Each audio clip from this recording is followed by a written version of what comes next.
My name is Ekong Samson. I speak for Akwa Ibom South. I am most interested in this conversation because even our very uncommon president was a witness when I won election from Uyo prison. So this topic has a strong attraction to me. I think it cuts across theaters of conversation. It has to do with our trusteeship, with our social contracts. I've always been of the opinion that ghosts don't rig elections. Ghosts don't appear and rig. It is the players who compromise, who subvert the clear rules that have been set up and outlined. I think the pith and substance of this conversation has to do with our attitude to electoral integrity.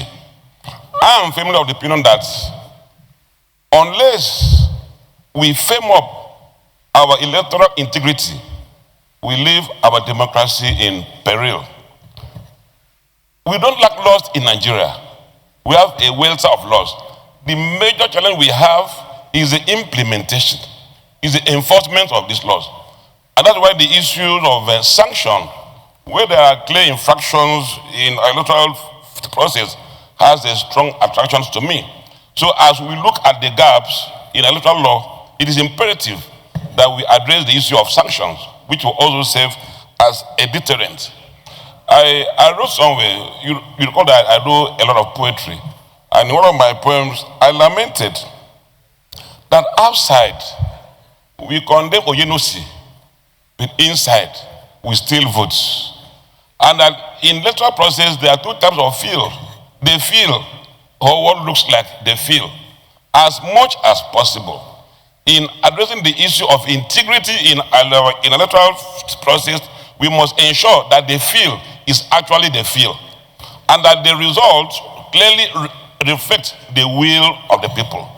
That is the substance of this conversation. That we have to see ourselves, that the players must see themselves as trustees of the mandate of the people, as people who have been given some mandates to play out, and that we must have respect to the will of the people. As I said earlier, it is the operators that create the problem. Whatever gaps that we need to fill up, if our behavior falls short of basic expectations, we continue with this cycle of discourse. But I think that this offers a clear opportunity for us to correct the imbalances, to right wrongs. And I wrote somewhere about the road wrong. Whether something favors us today, we must always look at the larger picture. Where our electoral process is full of gaps, we might well be entrapped by in those gaps tomorrow. So as much as possible, we must make laws that stand the test of time, laws that entrench core values. And to me, there are no better values than those values that have to do with our electoral system, because they go to the foundation of our existence. So I'm clearly persuaded to find merit in this amendment, and I trust that we will look beyond the moment, come out with a law that will outlive us, that will ramp up the confidence of our people.